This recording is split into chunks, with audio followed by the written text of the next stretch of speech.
नमस्कार, आप देख रहे हैं एनएमएफ न्यूज। मैं आपके साथ शबनम।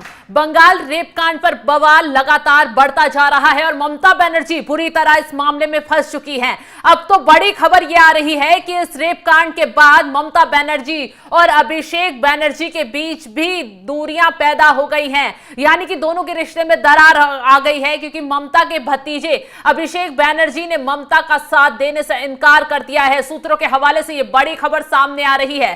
दरअसल ममता बनर्जी को सुप्रीम कोर्ट से फटकार पड़ी तो भी अभिषेक बनर्जी उनके साथ नहीं थे।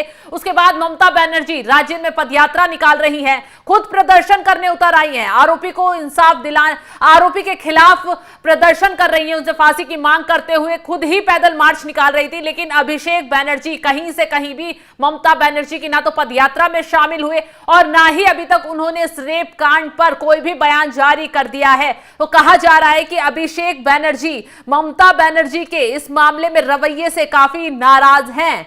दरअसल इन सब के बीच इस मामले में मुख्यमंत्री ममता बनर्जी और उनके भतीजे टीएमसी महासचिव अभिषेक के बीच बड़े मतभेद खुलकर सामने आ रहे हैं। तो ये मतभेद राज्य के कम्युनिस्ट शासनकाल के उस दौर की याद दिलाते हैं जब ज्योति बसु और प्रमोद दास गुप्ता जैसे नेताओं के बीच मतभेद खुलकर सामने आए थे।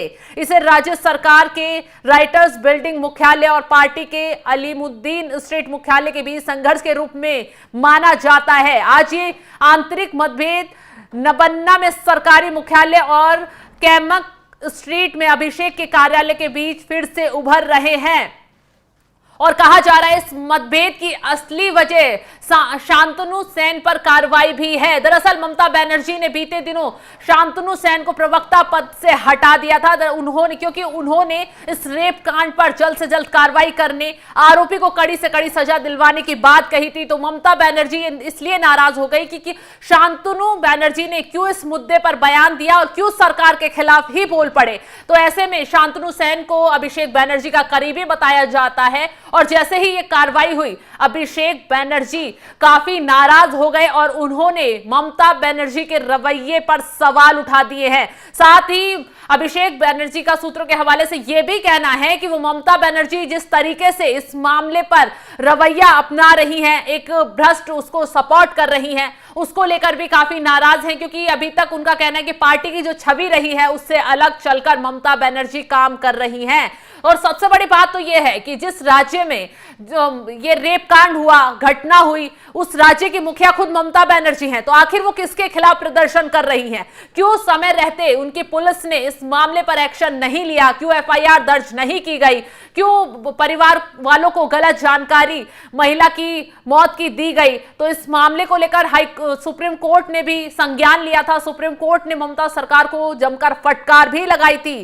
तो ऐसे में अभिषेक बनर्जी ने कोलकाता रेप कांड और हत्या के हाई प्रोफाइल मामले से खुद को दूर रख लिया है और सीबीआई से त्वरित कार्रवाई की मांग करते हुए दीदी की रैली और पदयात्रा में भी भाग नहीं लेने का विकल्प चुना है। अभिषेक के करीबी सूत्रों ने उनके असंतोष के कई कारण बताए हैं। बताया जाता है कि अस्पताल के अधीक्षक संदीप घोष को तत्काल निलंबित ना किया जाना, हटाए जाने के बाद घोष का तत्काल अच्छे पद पर तबादला कर देना। अभिषेक का मानना है कि अपनी साफ सुथरी छवि के लिए जानी जाने वाली ममता ने भ्रष्ट आचरण के खिलाफ कार्रवाई नहीं की। सीएम के करीबी डॉक्टरों के एक समूह को घोष का समर्थन करने वाला माना जाता है। तो यह समूह कथित भ्रष्टाचार के लिए सोशल मीडिया जांच के दायरे में है और अभिषेक को लगता है कि पार्टी की छवि बनाए रखने के लिए कठोर कार्रवाई की आवश्यकता है। 14 अगस्त को हुए हमले के बाद अभिषेक ने पुलिस कमिश्नर को फोन करके त्वरित कार्रवाई की मांग की थी, जो दीदी की अपेक्षाकृत संतुलित प्रक्रिया से विपरीत है। तो अभिषेक बनर्जी भी इस मामले पर सख्त से सख्त कार्रवाई चाहते थे, उन्होंने तुरंत संज्ञान भी लिया, लेकिन ममता बनर्जी इस मामले पर बचने की कोशिश कर रही थी। वो नहीं चाहती थी कि किसी भी तरह यह मामला सीबीआई के हाथों में पहुंचे और किसी भी तरह उनकी सरकार पर सवाल उठे। तो ममता बनर्जी लगातार अपनी पुलिस का बचाव कर रही थी और इस मामले में पहले एफआईआर भी दर्ज नहीं की गई और हत्या को आत्महत्या दिखाने की कोशिश की गई, जिसके बाद सुप्रीम कोर्ट ने खुद संज्ञान लिया, ममता सरकार को फटकार लगाई और इस फटकार के बाद ममता बनर्जी पदयात्रा निकालने पहुंच गई। तो ऐसे में अब सवाल यही उठता है कि आखिर ममता बनर्जी क्या दिखाने की कोशिश कर रही हैं, क्योंकि घटना आपके राज्य में हुई तो आप पर ही सवाल उठेंगे। ऐसे में अब ममता बनर्जी का उनके भतीजे अभिषेक बनर्जी ने भी साथ छोड़ दिया है। अभिषेक बनर्जी खुलकर अब ममता बनर्जी के खिलाफ ही बयानबाजी एक तरीके से करते हुए नजर आ रहे हैं। अभिषेक बनर्जी इस मामले में सख्त से सख्त कार्रवाई की मांग कर रहे हैं और उन्होंने पुलिस कमिश्नर से लेकर तमाम पुलिस अधिकारियों से बातचीत की है कि इस मामले में आखिर अब तक क्या कार्रवाई आगे तक बढ़ी है। फिलहाल सीबीआई के हाथों में इस मामले की जांच चल रही है और जल्द ही बड़ा खुलासा भी हो सकता है। तो जिस तरीके से अभिषेक बनर्जी और ममता बनर्जी के बीच राड़ छिड़ी है, इस पर आपका क्या है कहना, कमेंट कर अपनी राय में जरूर बताएं। नमस्कार।